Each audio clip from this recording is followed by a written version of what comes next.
Hi there, I'm James Dapperty, and this is Coffee and a Case Note.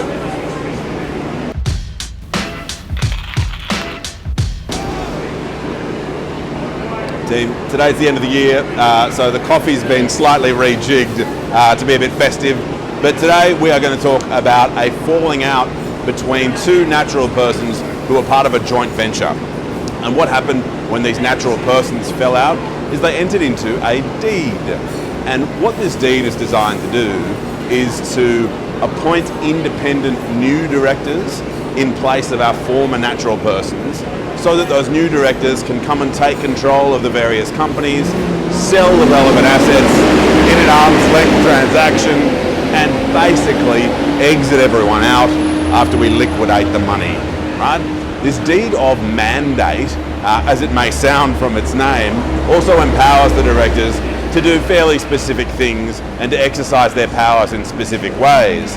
And in addition to that, it contains a term that we will come back to, and the term on its face grants those directors an indemnity from the funds of the joint venture in respect of expenses they might incur as directors. So put another way, if you or I are a new director, what it looks like this term does is say if we incur costs as part of our new director role, then we should be reimbursed for those. They should be covered from the money owned by the joint ventures. All right, things tick along. And of our two original natural persons, one of them decides to commence corporate oppression proceedings.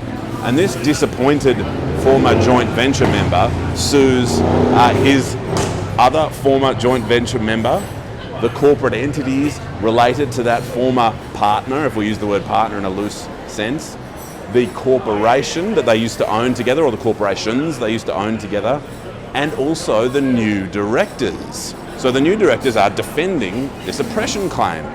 Now over time it comes to light that the companies, or should I say the joint venture, is paying the legal fees for our new directors as they defend this claim.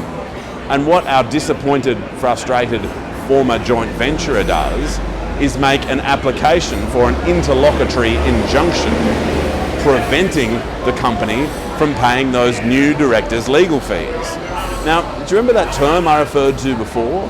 The term that seemed to suggest that new directors would be indemnified for the costs in relation to their directorship? Well, what the new director said was, take a look at that term. The way it operates is that we should get those costs paid, even though we weren't party to the deed. And what they also say is if it doesn't operate that way, then an estoppel arises, and the company is estopped from departing from a representation that it would pay those legal fees. So hopefully that's clear as mud. We've got a disappointed former joint venturer saying stop the company paying those legal fees, and we've got the new directors saying take a look at the deed, it's okay that our fees should be paid. Now what the court does is say, I probably don't have enough evidence before me at this interlocutory stage, so it would be inappropriate and unnecessary for me to determine a fairly complex issue about the construction of a deed and estoppel arising from these purported representations. So why don't we just do this? And the just do this is what actually happens. And the just do this turns out to be the court making an order obliging our new directors to show their legal bills in the form of a narrative to the disappointed former joint venturer in order that the joint venturer might inspect them and see what they were all about. And so that's what the court ends up going and doing. We're not meant to comment on judgments, and I don't like to, but it is, from an outsider reading it, what appears to be quite a common sense outcome. And I hope that quick discussion of it brought you some value. I look forward to joining you again soon, perhaps a different drink, but for another coffee and another case note. Cheers, and all the best for the New Year break.